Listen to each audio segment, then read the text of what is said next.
out. I have an announcement to make at the beginning, and Paul, I sort of apologize for not telling you this sooner, but it has to be said. Well, I was doing preparation for this debate and looking up various things and trying to come up with various arguments and counter-arguments for the points that I knew or that I thought that Dr. Hovind here would raise. And I started thinking about all of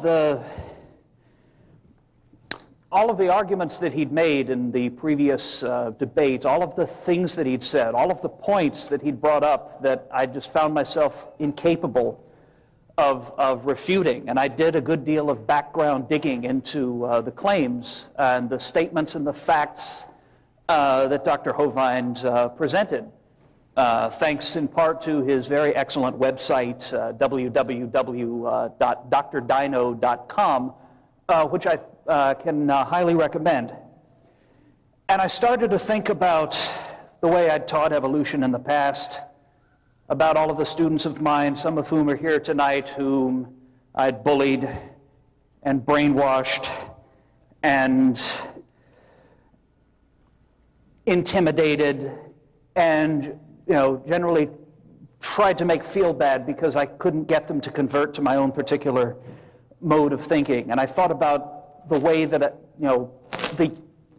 the senseless waste of taxpayer money for me to go in and act like an indoctrinator rather than an educator, and the way I've always insisted that my students accept this because it seems so right to me.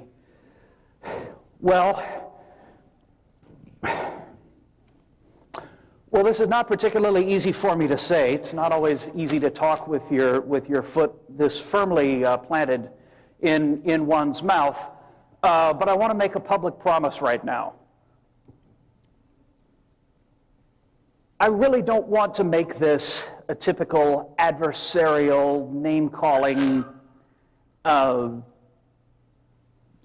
angry, mocking debate the way I sort of remember the last one as having been. What I'd like to do is make this a learning experience, because from here on out, whenever I teach my evolution class, which I have to do because it's what they hired me for, I want to add a creation science section to it. And I want to learn about what it is I should be teaching, because I come from a very secular background. Thank you. Thank you, all of you. Well, clap too. Thank you.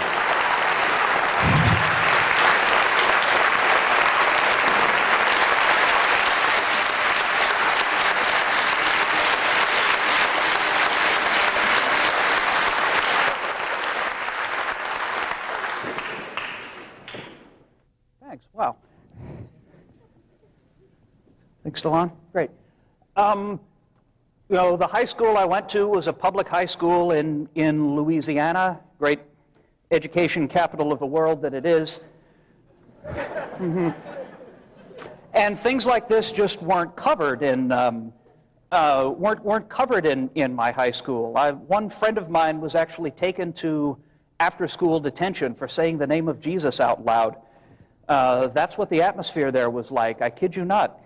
And of course, in my college education, first at Tulane and then at the People's Republic of Berkeley, California, which is a little different from here, I might add, just a touch. Of course, I was not exposed to things like this. So the reason I came here was not so much to defend my own case, because evolution is far past anything that I could say to defend it.